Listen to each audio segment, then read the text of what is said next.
그리고 질문 중에 또 매도 청구, 그러니까 사업시에 인가를 받기 위해서는 95%의 토지 매입이 이루어져야 됩니다. 그러니까 95%의 토지들이 모두 조합으로 귀속이 돼야 된다는 거죠. 조합 명의로. 그래야지 사업시에 인가 신청을 할 수 있습니다. 자, 이렇게 했을 때 신청은 했다 치고, 그걸 신청을 했다라는 것은 그 정도의 성과를 이뤘다고 보시면 되고요. 95%의 토지가 조합으로 귀속됐다고 봤을 때, 그러면 나머지 5%에 대해서 매도 청구를 할 수 있다는 게 주택법에 또 나와 있어요. 자, 그래서 이 매도 청구 5%에 대해서는 어떻게 하느냐, 이걸 또 궁금해 하시는 분들이 많더라고요. 제 경험상 사업시행인가 신청 들어가기 전에 벌써 추려 놓습니다. 5%에 대한 것은. 그분들에 대한 매도 청구는 미리 만들어 놓아요.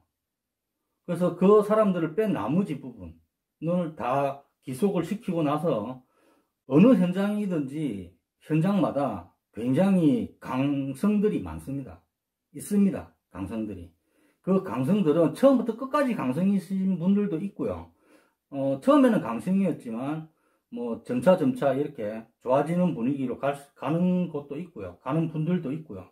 하지만 그래도 5%에 대해서 매도 청구를 만약에 한다면은 사업시행인가 신청하기 전에 그분들한테 내용증명서를 미리 다 보냅니다.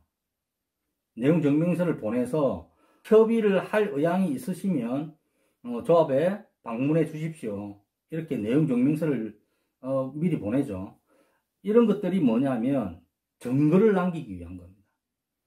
그래서 주택법에 보면 그렇게 나와 있습니다. 3개월 전에 협의를 꼭 하여야 한다고 그렇게 나와 있습니다. 이게 법 조항에 따라서 미리 우리들은 협의를 하려고 노력을 했다. 이 증거를 남기기 위해서는 내용증명서를 보낼 수밖에 없죠. 그래서 내용증명서를 사업시행인가 신청하기 전에, 물론 조합설립인가 끝나고 합니다. 그때 내용증명서를 미리 다 보내고요. 그래서 그런 것들을 다 만들어 놓고 나서 그리고 95%를 채워서 사업시행인가 신청을 했으면 이제 매도 청구 진행을 하겠죠. 그러면 어쩔 수 없이 소송은 할 수밖에 없습니다. 그래서 어떤 분들은 이렇게 얘기를 하더라고요. 옛날에 소송 뭐 적게는 2년, 길게는 3년 뭐 이렇게 소송이 걸렸다 보니까 그 소송으로 인해서 공사가 시작이 안 되니 어쩌니 이렇게 얘기를 하시더라고요. 그렇게 하시는 분들이 있습니다. 그런데 그런 얘기들은 진짜 옛날 얘기고요. 요즘은 그렇게 안 합니다. 요즘은 정말로 소송 빨리 끝나고요. 제가 옛날에 그 경산이라는 곳에 있을 때, 대구 밑에 경산이죠. 경산에서 일을 하고 있을 때 이런 경우가 있었고요. 그리고 서울에서도 이런 경우가 있었습니다. 저는 현장을 진행했던 책임자였기 때문에 아무래도 지주분들하고 많이 밀접한 관계가 있죠. 그러다 보니 제가 증인으로 출석한 적도 있습니다. 그러니까 참고인이죠. 참고인으로 출석도 했고요. 증인으로도 출석했고요. 그렇게 출석했을 때 있는 그대로 말씀을 다 드렸습니다. 언제부터 이 협의를 통했고 이분이 어떤 얘기를 저희들한테 하셨고 제가 또 어떤 얘기를 드렸다. 그런데 협의가 잘 안 되었다.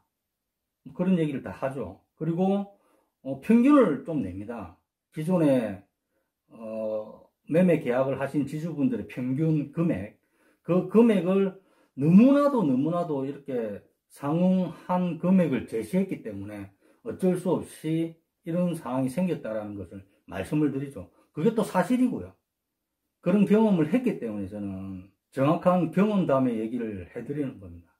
정말로 악의적인 분들도 꽤 많이 계세요. 그래서 정말로 얼토당토 안 하는 그런 금액을 제시하는 분들 많이 봤습니다. 저 같은 경우는 현장을 진행해 나가면서 웬만하면 다 합의를 보려고 합니다. 웬만하면 소송 안 하고, 그런 소송권에 자꾸 연루가 되면 현장이 그렇게 원활하게 진행이 잘 안 돼요. 그거는 뭐 다 아시다시피 어쨌든 좋든 싫든 다 합의를 보는 게 굉장히 깔끔하고 좋은 거죠. 법적으로 어떻게 가다 보면 소문도 안 좋고 별로 좋은 현장이라고 볼 수는 없겠죠. 그래서 웬만하면은 약간의 조정을 좀 해서 합의를 다 봅니다. 그렇게 진행을 했었고요. 현재 제가 하는 현장들도 다 그렇게 진행하고 있습니다.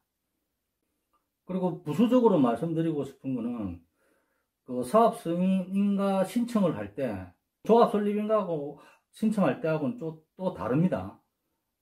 모르시는 부분이 있어서 제가 말씀을 드리는 건데, 사업 승인인가 신청할 때는 그 지역에, 그 현장 내 지역에 살고 계시는 모든 주민들 다 조사를 다 해야 됩니다. 주인 토지주들 그런 분뿐만 아니라 세입자들까지도 다 조사를 다 합니다. 그래서 주민등록상으로 등재되어 있는 주민들 조사를 다 합니다. 그분들의 권리관계, 전세를 살고 있다면 뭐 전세금이 얼마인지 전세 계약서가 있겠죠. 그런 전세 계약서도 뭐 사진이라든지 아니면 뭐 복사를 해서 관할구청에다가 제출하고 합니다. 그걸 요구하는 관할구청이 대부분이에요. 그리고 월세를 만약에 살고 있다면 월세는 얼마씩 내는지 이런 것까지 다 모든 현장 내 주민들은 다 조사합니다. 그게 굉장히 시간이 오래 걸립니다. 직접적으로 저는 해봤기 때문에 그런 부분에서 사업시행인가 신청하는 게 쉽지는 않다.